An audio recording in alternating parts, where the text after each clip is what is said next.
let's say, like, obviously this isn't all the time. I like also looking after my, like, a guy that I'm with. Sure. Of course. But Yeah.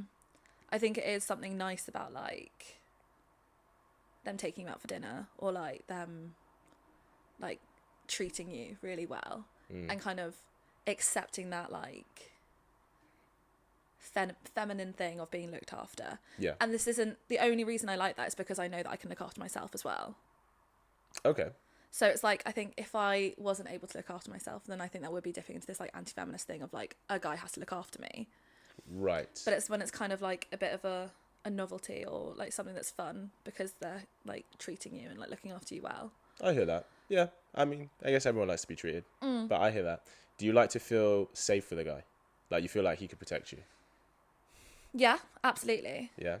I think safety comes from, like, lots of different things. It's like also feeling, like, secure 100%.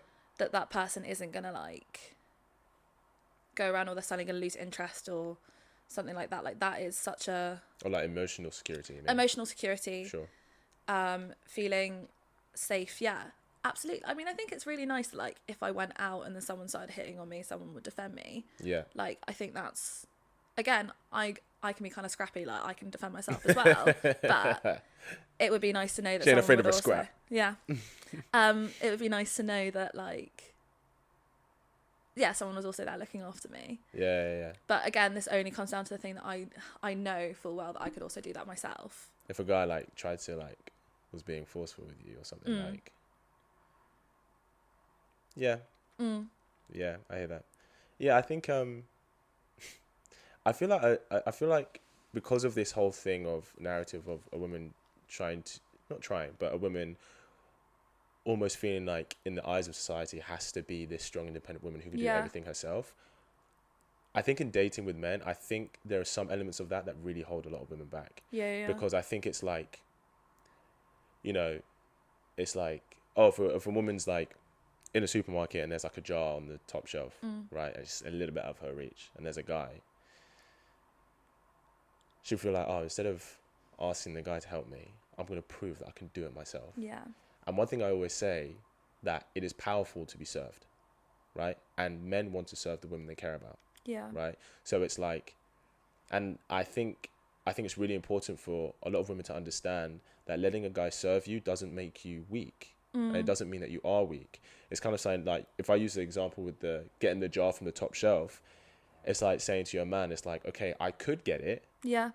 But it'd be really fun if you got it for me. Yeah. Do you know what I mean? No, I mean, I agree with that.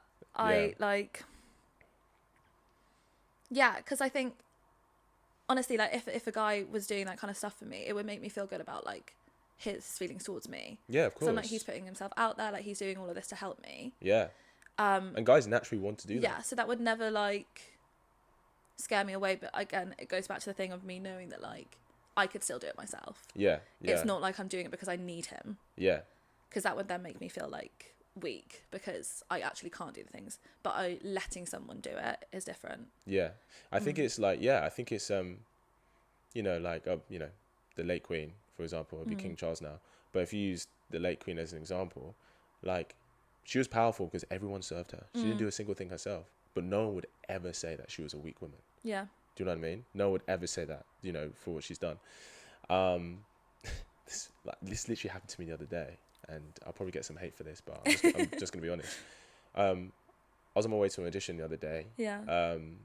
And I was at the tube station. I was going up the stairs. And there was this woman, she's probably like mid to late 30s. She's carrying a suitcase going up the stairs. And I was about to offer her, and I didn't. Because I was like, I don't want you to think that I think you're not capable of doing it. Yeah. So I just let her take it. And there's 2 flights of stairs, and I was like, and I felt really weird at the top because she sat down and we kind of locked eyes. And I kind of got a look like, she was like, wow, you didn't even offer to help. And I'm like, well, I don't know. Because like, if I offer, someone would be like, no, I don't need it, man. Well, like, Do you know what I mean? I kind of, like, I also agree with that because I think it's like, if you could see that she was, like, struggling with her suitcase, like, obviously you can help her, but it's like, Nah, let her struggle. No, let I'm her joking. struggle, I'm joking. yeah.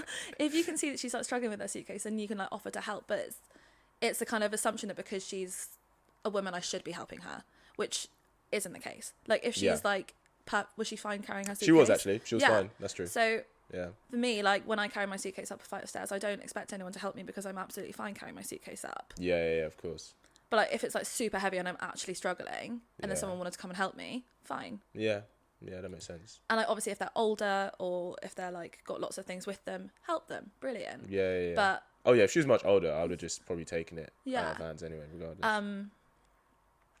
But yeah, no, I don't think that's at all a thing. I think I would be kind of like, it's fine, I don't need your help, I'm okay. Fair enough.